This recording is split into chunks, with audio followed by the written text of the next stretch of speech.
Hello नमस्कार. अष्टमीच्या तुम्हा सर्वांना हार्दिक शुभेच्छा. आजचं देवीचं रूप आहे महागौरी. आजचा शुभ रंग आहे मोरपंखी. तर आज आपण महागौरीची पूजा करतो. महा म्हणजे मोठी, गौरी म्हणजे गोरी किंवा तेजस्वी. कठोर तपश्चर्यानंतर देवी पार्वतीला हे गौरवर्ण प्राप्त झाले, म्हणून त्यांना महागौरी म्हणतात. त्यांना सौंदर्य, शांती आणि शुद्धतेचं प्रतीक मानलं जातं. त्या पांढरी वस्त्र परिधान करतात आणि पांढऱ्या बैलावर स्वार असतात.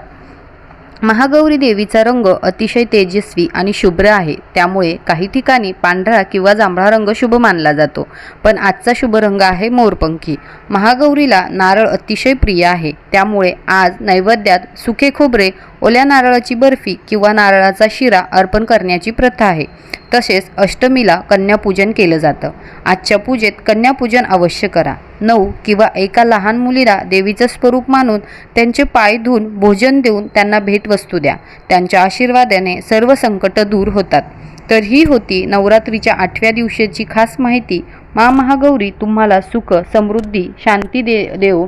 तुम्ही आज कोणता रंग परिधान केला आहे आणि नैवेद्य काय बनवला आहे मला कमेंटमध्ये नक्की सांगा. चला भेटूया उद्याच्या 9व्या दिवसाच्या व्लॉगमध्ये. तोपर्यंत जय माता दी.